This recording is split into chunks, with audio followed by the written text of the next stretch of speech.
Cherish your visions and your dreams, as they are the children of your soul, the blueprints of your ultimate achievements.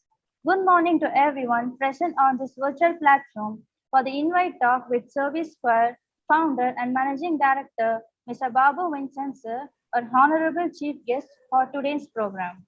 With regards to the celebration of the achieving problem solution and product market fit, I must be Akita, a first year BCom General, feel privileged to welcome you all for the virtual event. One song can change a moment, one idea can change the world, but one step can start a journey, but one prayer can change the impossible. Now it's time to lend our ears for the college choir, for the prayer song.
Small cheer and great welcome make a merry feast.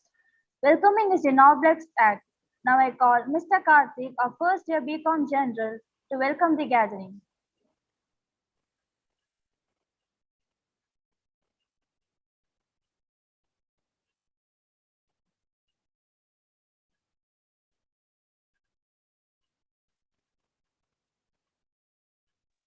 Okay.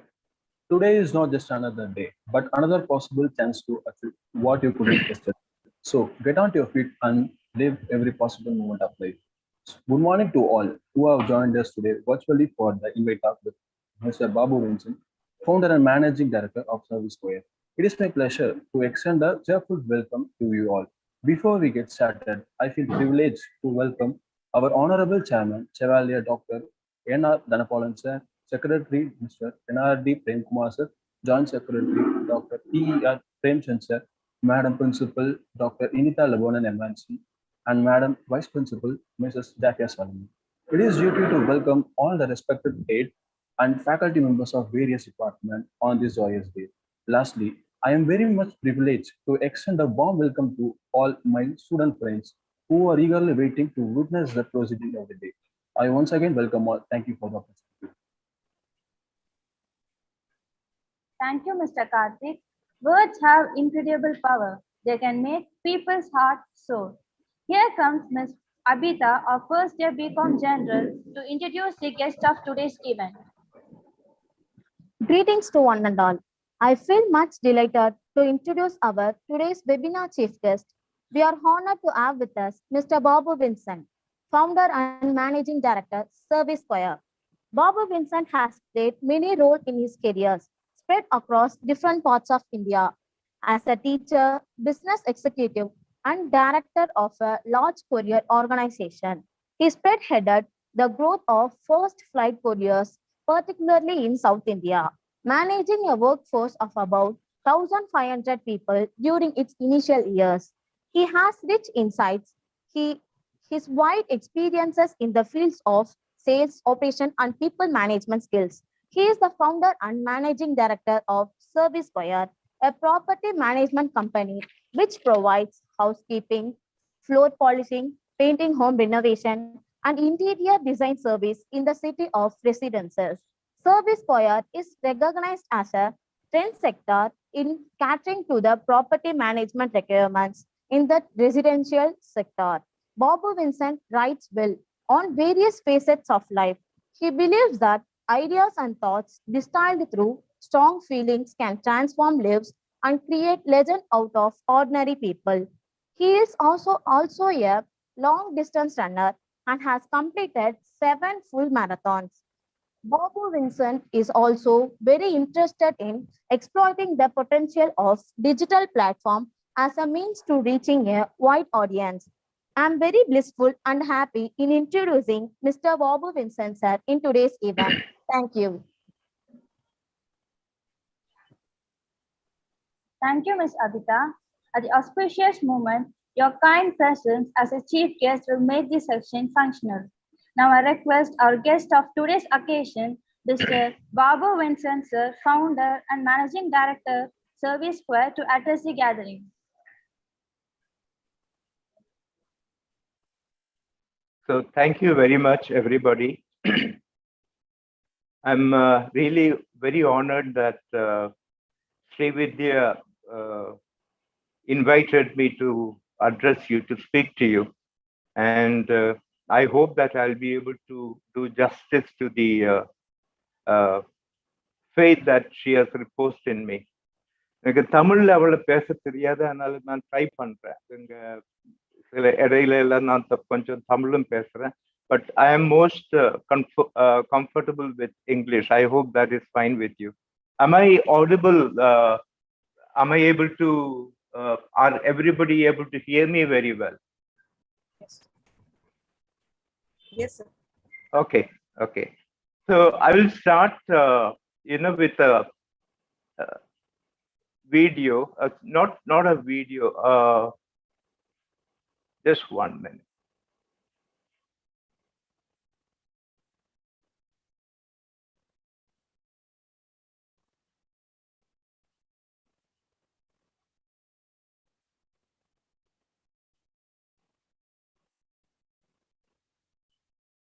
Are you able to see this? Is my screen visible? Hello? No, sir, no. It's not visible? No.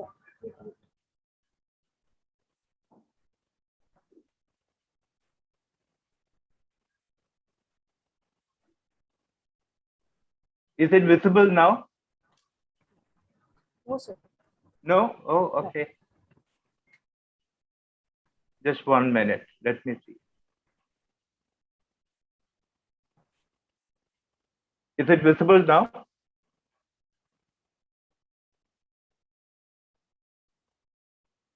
So now it is visible, sir. Okay. So just press F5, sir. F5.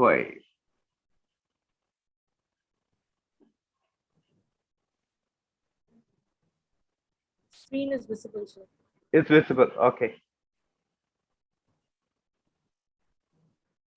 So I'm going to talk to you about achieving problem solution fit and product market fit. When we start a business, there is a reason why we are starting a business. For example, when I started the business, that was to solve the problem of a lot of people. Otherwise, there is no point of starting a business.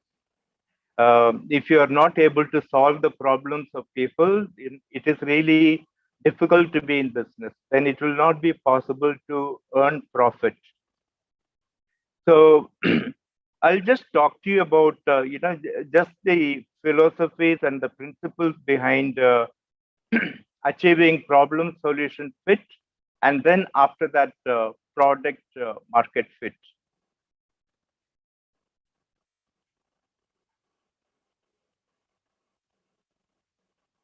What is a problem solution fit? The problem solution fit is the stage at which a startup business has a core group of happy and referenceable customers. So when we start a business, so a lot of you are youngsters, and you may want, when you grow a little older, maybe after some 3, 4, 5 years, you may want to start something. So before starting something, you need to ask yourself, what is the business you want to be in? What is the problem that your customers have? How are you planning to solve? Hello? Sorry for the interruption, sir. So on the top, we have slide share. Can you just press on the slide share, sir, so that we will view the screen for you? Pardon? In the top, we have slide share, sir. Right. Can you just press stop? Yes, yes. See, in the left side of the top, above the home, on the top. Yes, above the home. You Above have home. Okay. the undo button, near to the undo button. Yes. Next. Yes. Okay. Yes. Start sharing. Yes. Thank you, sir. Thank you so much. Thank you so much.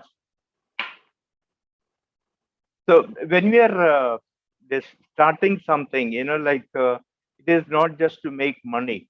This is my philosophy is that this is you are here on this earth in order to create an impact. You want to do something for the society, and I have certain talents, and I want to share that talent with the society that in which I am living. And while sharing my talent and the skills that I have created for myself, I also make money. It is, the basic principle is that, first you have to be of service. And once you provide good service, then money is definitely going to happen as a byproduct. It is not that,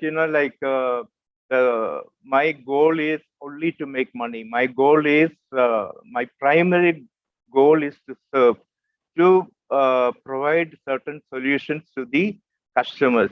That is, this identifying the problems that customers will be having, and then finding a solution. Because every business, irrespective of what it is, you are providing, these business people are providing certain solutions to the problems that customers are facing.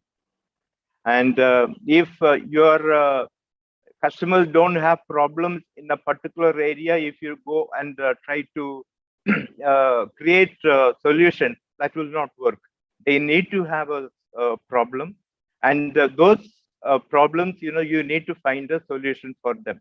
That is what really creates a business. That is the beginning point of a business. And there are a few conditions in order to have this problem solution fit. You have a problem and you solve it, but there are a few conditions. One is that, do you have a good product in order to solve that problem? Now, if you don't have a good product in order to solve that problem, then you're not going to find, enough customers. And how do you have a few early adopters? This early adopters means, this a few people, maybe your friends or people who are really interested in new ideas. They are the early adopters. Do you have a few early adopters who will support you? Because, if you do not have anybody who trusts your idea, trust your business idea, then it is very difficult to move ahead. You need to have somebody who will help you to, start the business. They should be willing to trust you, to put some money up front, and then, we should be able to move ahead. And then we must also ask ourselves, suppose, we charge certain amount. Can the customers afford to pay that? If they cannot afford to pay that, then again, it is not a good fit. It is, they have a problem, but if we are charging them too much, then it is really not a great idea to go ahead with that business. There should be, customers should be able to afford the amount that we are charging. This is actually a very, very, very important, slide. Before we start any business, how do you measure the problem solution fit? Customers have definitely certain problem. That's the reason that we are starting the business. So we ask, what is the customer segment that we want to serve? See, we are not going to solve the problems of all the people all over the city. We are going to solve the problems of certain segments of customers. For example, in my business, I'm not solving the problems of all the people in the city of Chennai. My target segment is ambitious executives who do not have time to spend money on their home. So, so we have certain services to help the customers to save time. By, we have skilled technicians in our office, and those people go and provide services to the customers. And I have a certain segment of customers who are giving me business. They have affordability. That means, they have enough money to spend, and they do not have time, and they are very, very ambitious people. These are the people that I want to serve. சிட்டியில எல்லாரும் இப்போ எனக்கு என்னோட customers ஆகிறதுக்கு சான்ஸே இல்லை. எல்லாருக்கும் அந்த மாதிரி சான்ஸ் இந்த சர்வீஸ் ப்ரொவைட் பண்ணதுக்கு என்னால முடியாது. செகண்ட் இஸ் தட் அந்த கஸ்டமர் அவருக்கு என்ன ப்ராப்ளம் இருக்கு, என்ன பெயின்ஸ் இருக்கு, அவருக்கு எதுமா பெயின்ஸ் இருந்தா தான் எனக்கு எதுமா அவருக்கு அந்த பெயின்ஸ் சொல்யூஷன் ஒரு மெடிக்கேஷன் மாதிரி கொடுக்கறதுக்காக எனக்கு சான்ஸ் கிடைக்கும். If they do not have a pain, I cannot deliver any solution for them. They must be having a problem. For example, my customers, they are very busy. Husband and wife, they are working. They don't have time to take care of their home. They do not have time to clean their home. So we say that, we can provide a solution for you. We have very skilled technicians who will come to your house and then do the cleaning. So customers have a problem, we have a solution. And then you have, there are triggers to act. So every problem, we need to make them take our services. What are those triggers which will make them accept our services? And then, there is this emotional connect. This is, for example, this is, I tell our customers,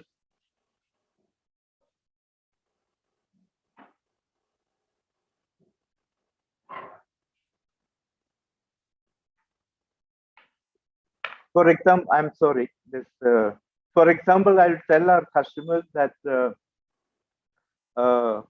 if they take our services, we will provide services, services with a heart, and they'll be really thrilled with the quality of services that you get. And, you will be in a happy state because, your home will be clean, and it will look, you will be less stressed. And, I sell them an emotional connect also. It is not an intellectual connect only, also an emotional connect. That is what I sell. Then I have to understand, this, whether customers have any limitations. If they have problems regarding affording the money that we are charging them. Suppose they don't have the budget, then what do they do? I have to think about that before finalizing the product that I have, product solution fit. When I think of that, I have to see whether they have the affordability to do that, or whether they have any other limitation. Then I to understand, what is the root cause of the problem that they are facing? Why is it that they are facing this problem? And I have to go deep inside and try to provide the solution which they are actually looking for. This is because I have a service, I cannot force the customer to take it. The customers will take the service only when it really meets their need. So how will I know whether my solution is meeting their need? I have to understand them. I have to listen to them. I have to listen to their stories. First, I listen to their stories and then understand, what is it that they are really looking for? What is the problem that they have? What is the solution that they have that they are looking for? When they understand, when I understand their story, their unique stories, then I am able to provide a solution which is matching their problem, which is matching their requirement. So I just cannot, because I have this so many people and so many services, I cannot say that, you take my service, it is very good. I cannot do that. I have to actually ask the customer, what is it that you really need? And I give them those things which they are actually looking for. And my solution has to really match their requirement. And then also I have to see, what is the available solution in the market? See, I am a solution provider. Are there other solution providers also in the market? There may be other people who are doing a very good job. If I get into the market without really understanding the market conditions, who are the competitors, then I'll be in serious trouble. I should know who are the other people who is competing against me, who I am going to compete against, what are their strengths, what are their weaknesses. Then I can tailor make my services according to the requirements of customers. I have to have certain features which no other competitor is having. Only then it will be possible for me to stand in the market. If I have to stand in the market, I have to be better than the competition. And then the behavior, the intensity of the needs of the customers, that is really very, very important. And finally, it's a channel. Channel means, what are the channels through which I'm going to communicate with customers? I may be able to meet them offline, meet them personally through our sales executive, or I may be able to meet them online. So, like I may be able to sell my services online, that website or various other, I can conduct some webinars in order to communicate with customers. So these are all possibilities, through which I can, communicate with customers. And then the next one is the product market fit. This means a good product solving the problems of a large number of customers. If I have a very good product, but I do not have enough customers, then again I'm in trouble. எனக்கு அது நிறைய problem கிடைக்கும். எனக்கு அந்த மாதிரி customers இல்லாம இருந்தா நல்ல ப்ராடக்ட் ரொம்ப நல்லா இருக்கும். அதனால எனக்கு கஸ்டமர்ஸ் இல்லாம இருந்தா அது it will not be a viable business. In the business, I will not be able to run the business. And I should be able to provide a very good value to the customers. The customers will give me good money for the service, but in exchange for that, I should be able to give them a good value. The customers, at the end of the service, they should think, I have paid this Babu Vincent, this 1,000 rupees, but I feel that I got a value which is, much higher than this 1,000 rupees what that I have paid. So there is something called the value, and there is something called the, this price. Price is what the customers give me, and value is what I provide the customers. So if I make the customer feel that they have won in the argument, they have won in the transaction, they are the winners, then, because I have given them a much higher value than the price that they have paid me, then, they are the winners, and, then I'll be able to make them come back to me again after a few months, so that I will be able to get repeat business. But on the other hand, if they feel that I have charged them too much, then they're not likely to come back to me. I have to make them the winners all the time by giving them a value which is much higher than the price which they are paying me. That is actually one of the secret of staying afloat, and this is being relevant in the lives of customers, by giving them tremendous value. Make them feel that the price that they are paid is nothing compared to the value that I am providing them. These are the different stages of customer development. See, first, we have to, this is go discover customers, find out, where are the customers. Now, for me, I told you that the entire city of Chennai, they are not my customers. My customers are those people who are earning well, who are working in high-profile companies. They are ambitious people, husband and wife, they are working. They are that my type of customers. And then, there is this positioning in the market. This is, I position myself as a company that is providing service with a heart, and the quality of service will be much higher than the, the service provided by anybody else. These are things, which there is something unique about me.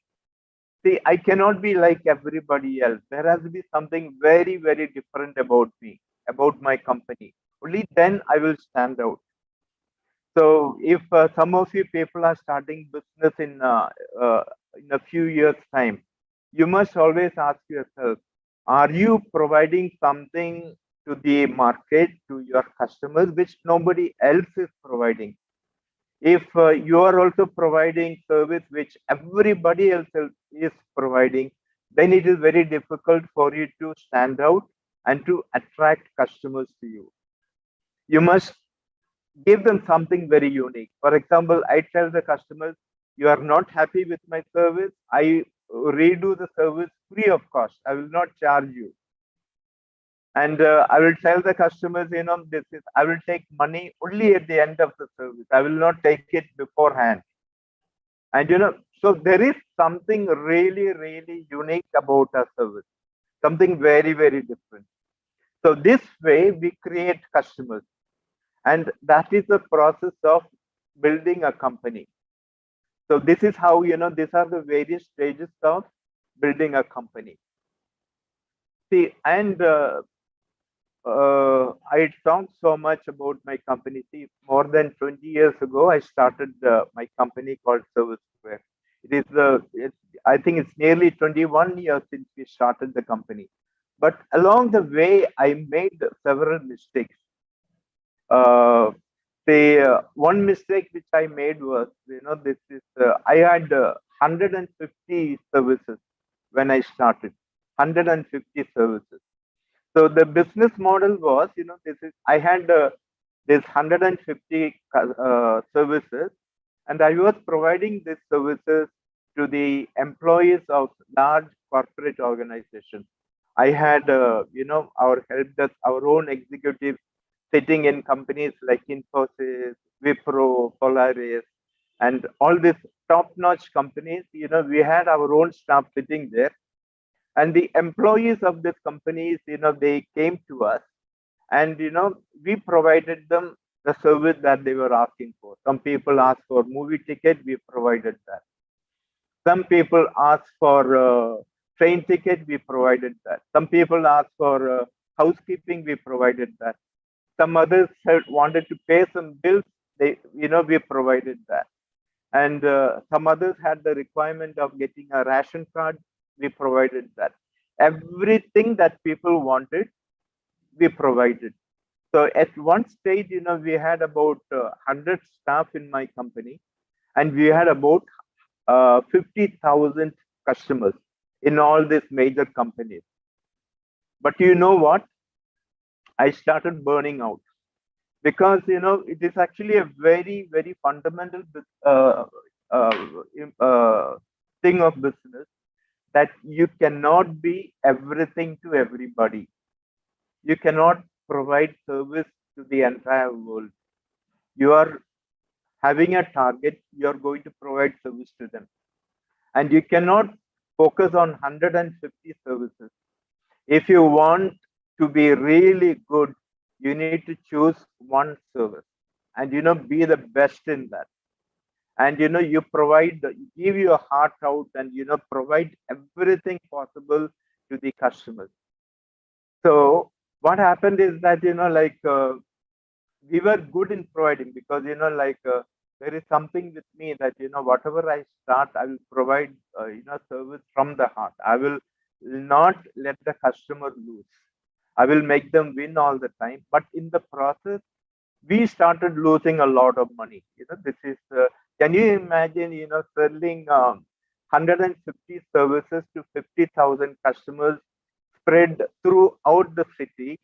It is not going to be easy, having about 100 staff, and that was really, really difficult. And then what happened is that in 2008, around that period, there was some economic downturn. This uh, the entire world, there was a downturn in the economy of the world.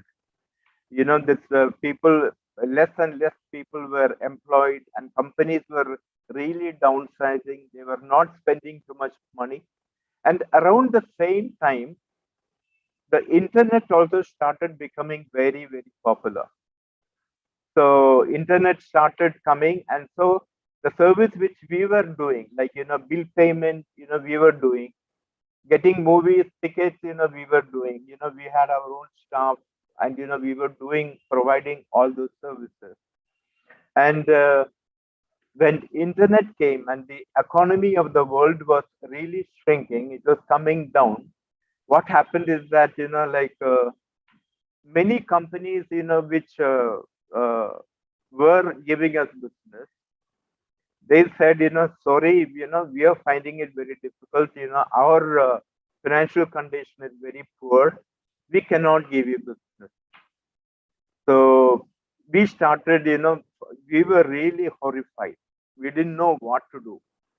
So, it took us some 3-4 years to understand, what we need to do. We need to get into something else.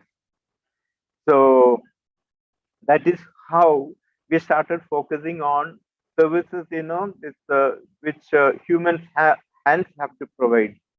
Providing, cleaning services, floor polishing services, painting services, sofa cleaning services, and interior design services. So we just focused only on a few services, and we did not. We said, we are not going to provide services, for everybody. We have our customer base, and we are going to provide services only to those people. But the service that we provide, it will be really, really world class. So then things started, changing. So are you able to understand one thing, that there are very important lessons which I am going to tell you. This is which I have already told you, that is, you cannot be everything to everybody. So, one customer wants a movie ticket, we give. Another person wants train ticket, we give. It is really not possible to provide so many services for so many people. That is not realistic. If you want to be really good, focus on one or two things and be the best in the world. And then, you will start attracting customers to you. If you think that it is going to be possible for you to sort of, I thought that, when I started in 2000, in the year 2000, about 21 years, I was thinking that I was very smart by starting so many things to so many people. But that was one of the most foolish ideas, that I could have actually imagined. I would have actually got into. So, see, very often, this is the you get into a business, and especially these days, we have seen, you would have seen that during the time of COVID, so many businesses started, businesses which were thriving, which were doing very, very well, they started collapsing. I had a friend, who was having a, business, video conferencing business. He was arranging, video conferencing from companies in Chennai with companies in other parts of the world. So, and this, if you had an office in Chennai, you could, through video conferencing, you could engage with people in other parts of the country. So that he was doing that business, and he was doing very, very well till 2 years ago. Then in 2000, in 2019-20, this COVID came. Then you know what happened. Then after that, people, the Zoom became popular. The same medium in which I am addressing you, it became popular. And then what happened? Everybody migrated to Zoom, and then that person, he had to really reinvent himself. He had to get out of business. The same story that I had. This is, I had a very good business. This is serving about 50,000 people. Then all of a sudden, internet came and then took away all my business. The marketplace had shifted. So you will say, we can say a lot of things about, planning a lot about, this is product market fit. And we can also think about, this product solution fit. All these things are fine. But the most important thing is, we have to be aware about the future. How is the world changing? See this, see, every time I told you that, the internet and 2018 economic downturn, it really changed my world. It, it nearly broke me. And, this, at that time, if you are not able to be nimble, we are not able to be fast, it is really going to be very, very difficult in order to survive in that business. So you don't know, this is in another 5 years, what is actually going to happen. You really don't know. People say that in the next 10 years, 75% of the companies will go under. That means, they will no longer be there.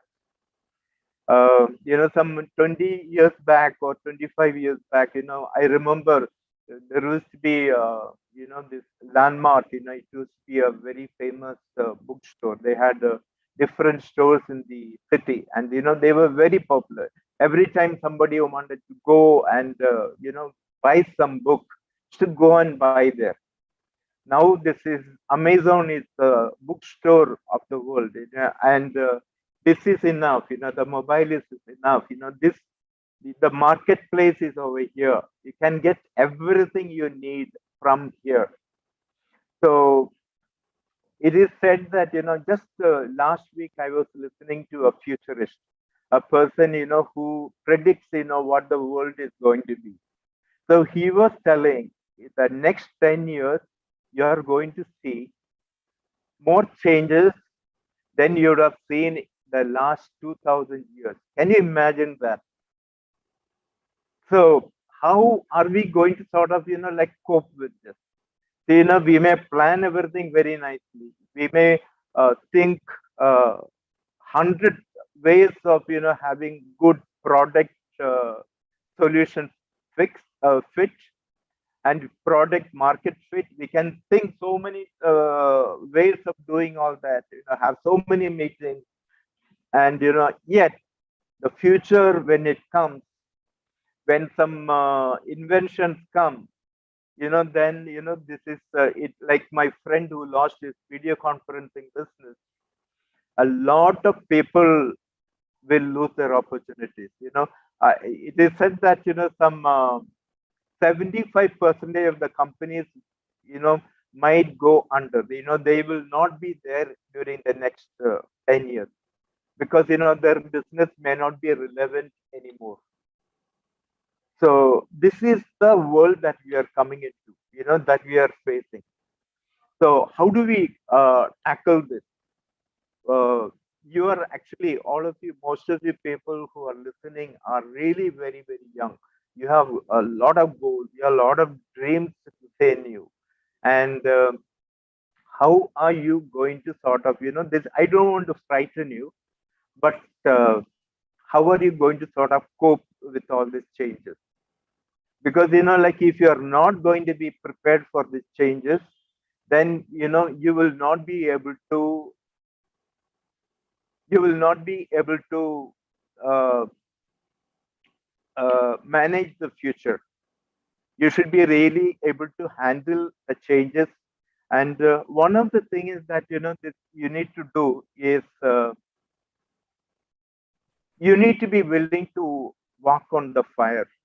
Walk on the fire, doesn't mean, literally you have to walk on the fire. It means that, you should be prepared to really go through anything that life throws at you. That means, you should prepare yourself so much during this day. You have to become, in digital marketing, you have to be really very good. You have to, Facebook and Twitter and all these platforms are really, really good. But if you use it very well, and this is this. See, I told you this is the next 10 years. There will be so many more opportunities than we would have seen in the past. But if opportunities are there, you should be ready to accept these opportunities. Like if you are a singer, you develop that. The trend of this world is the future is if you are good in something and like exploit that. This is learn more and more about all those things, and this be the best in that and offer it to the people who really need you. And your customer base, you will be having a niche. You may not be good in so many hundreds of things, but you'll be good in one thing, and in that one thing you excel.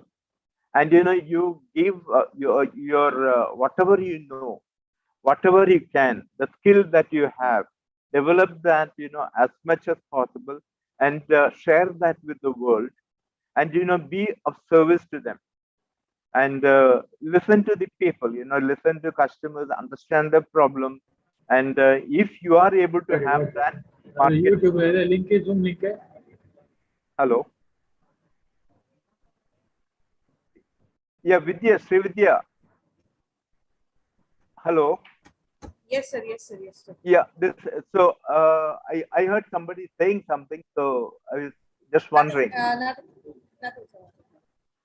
Okay, so I think it is nearly time. I think it is time for your questions and things like that. So my last few words is going to be that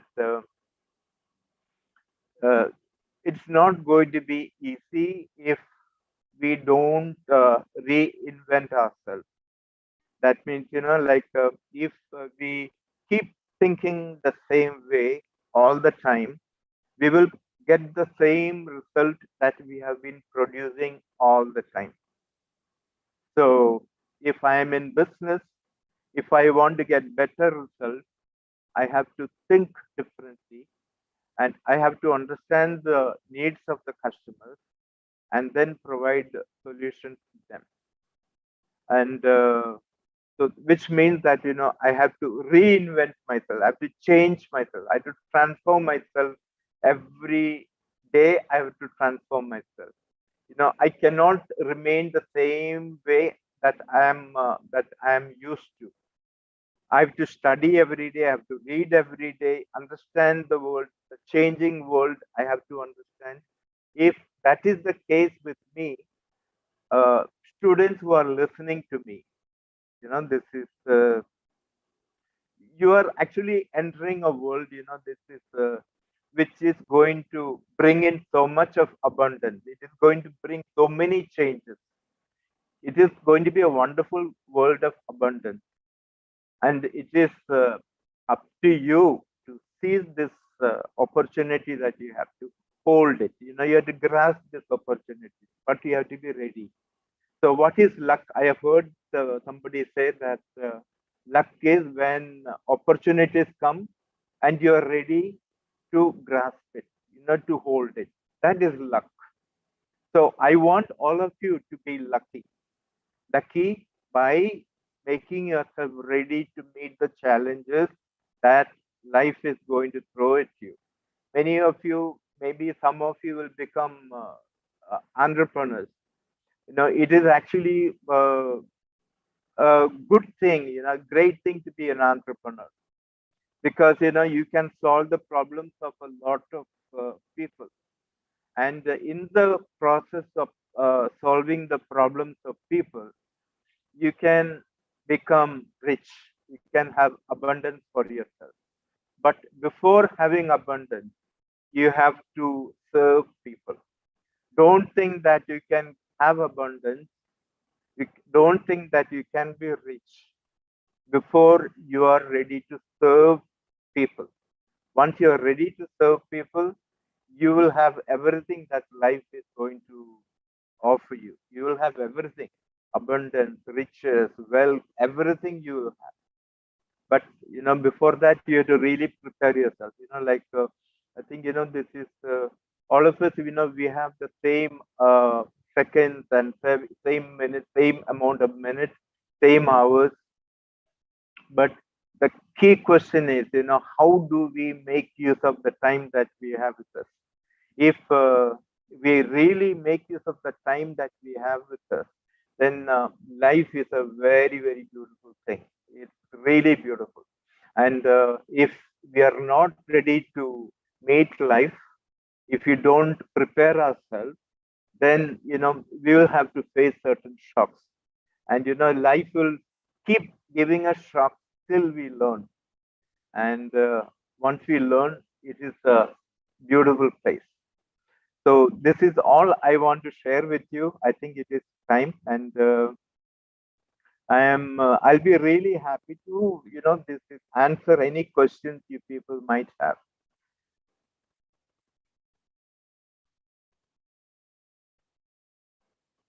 Hello, hello, can you hear me? Yes, sir. Yep.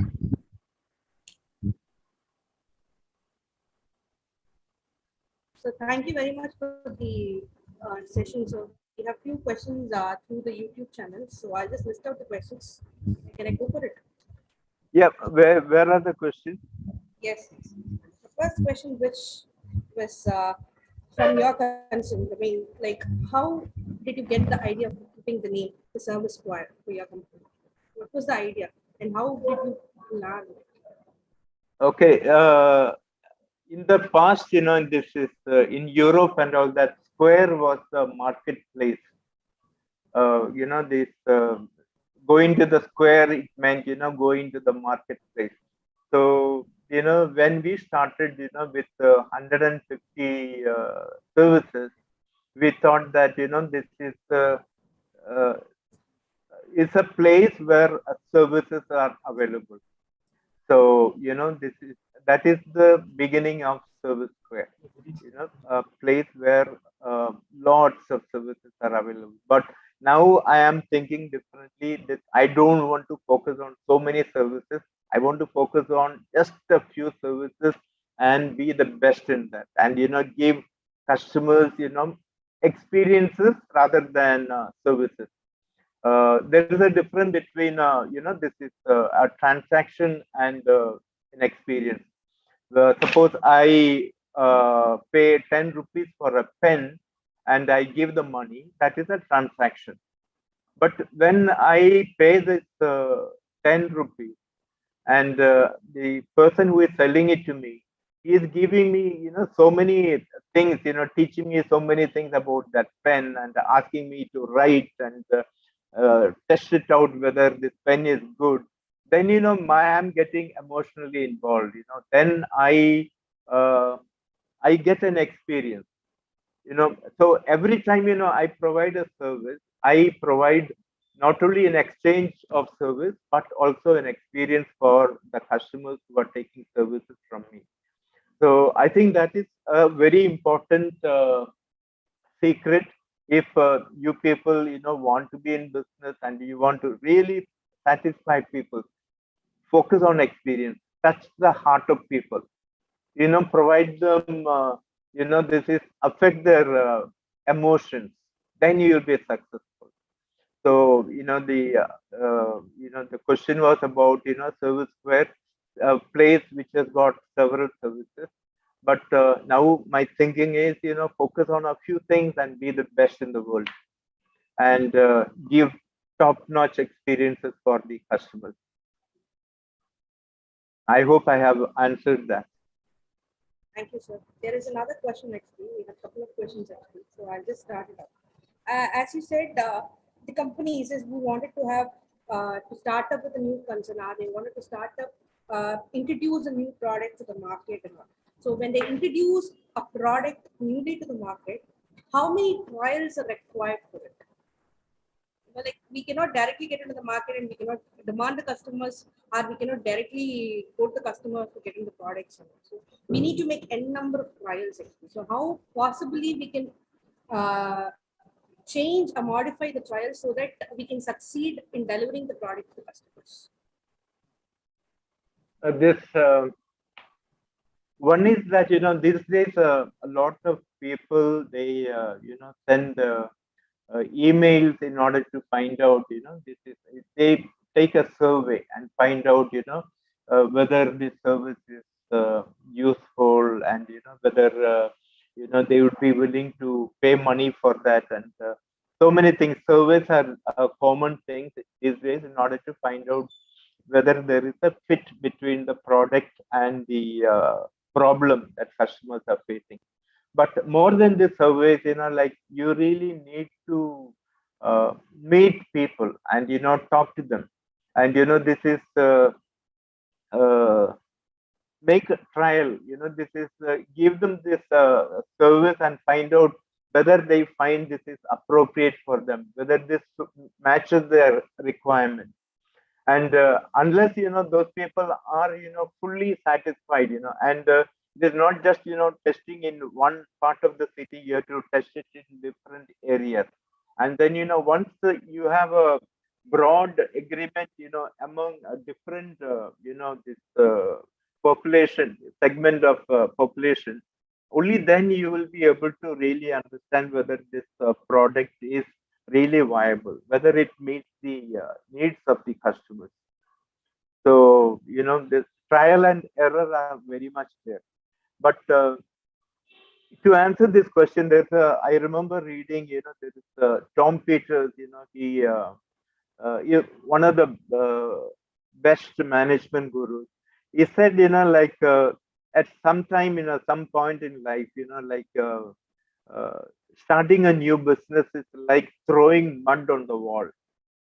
See, you throw a lot of mud, and a lot of mud will stick, but a lot of it will come down. So, focus on that mud, which will really stick on the wall. And then, that is the business, you need to really focus on, and then just really give it all your attention. See, especially these days, like you go for so much of research and things like that. That is really, really very, very good. But then, sometimes, you also need to listen to your gut feeling.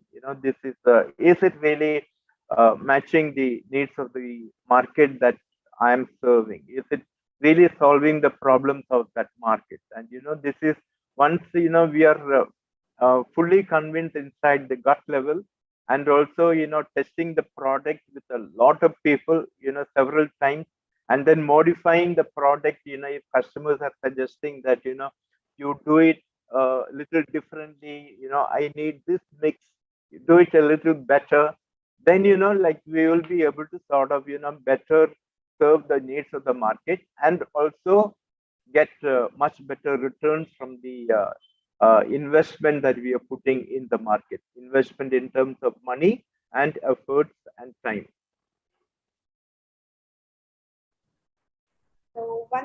question which we have. Okay? It's a combined question actually. So at the present scenario, day to day, we have new products and new shops are coming in the market. Point is like if we have n number of new products being launched and new shops are being opened, what will happen to the existing shops and existing product, and how do they sustain? And in the present scenario, you see like we have two different modes. One is of direct selling in a traditional methodology. Another one is like through the online mode. So what could be the best mode at the present scenario, and how do we expect the existing shop holders are the products can be sustained in the market? See, it's a harsh reality that, just like when internet came, my market shifted. Okay, this is I cannot say that, this is I could not say at that particular point of time that, see, this is very unfair that I had a good business and then all of a sudden this internet came and then I lost everything. I cannot complain myself, things like that. What I have to do is, I have to accept the reality that, the world is changing. And the harsh reality is that if I don't change according to the changes in the world, then I will have to remain wherever I am. I will not be able to progress. If internet is going to be the medium through which people are going to transact in future, then you need to become really good in that. And see, there are certain products where internet is really essential in order to scale up. For example, this is Amazon. Like what they're doing is really amazing. This is they're doing fantastic things, and a lot of shops, they are actually, this libraries and all that. So many of them they have closed. A lot of bookshops have closed because this is a reality. This is a reality of the new world. So the only way for us to survive is stay, be knowledgeable, acquire as much of knowledge as possible, and learn what is the trend that the world is going through. What is the trend that going to be there next year, maybe another 5 years ago. Even then, you may not be able to really understand whatever it is going to, the world is going to go through. So as I told you, the most important thing is, especially for students, this is the time for you to learn as much as possible. People who have knowledge, people who understand the world, people who understand, the most important platforms of this world, these the social media, the digital platform, internet, and people who become really good in the arts and crafts. For them, the world is going to be a wonderful place. Others, who remain with their own products and their own services, which are outdated, they will also remain outdated and they won't have a market for these products and services. That is unfortunately going to be the part of it. This is we have to accept this as a reality. We just cannot say that the world will remain the way it is. The world is changing really fast. As I told you, in the next 10 years, the world will witness changes, which is going to be 2000, more changes than what the world has seen in the last 2000 years. It is going to be, terrific. So, Thank you very much, sir, for all your valuable answers to the questions from our students. Thank you very much. thank you so much, everybody, for listening to me. And as I told you, it's a great honor to sort of talk to you and share with you the ideas of business that I have.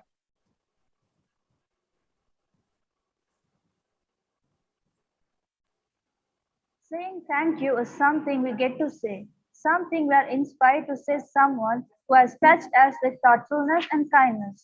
Now I would like to call Mr. Rogaraj, our first year BCom General, to render vote of thanks to conclude the session.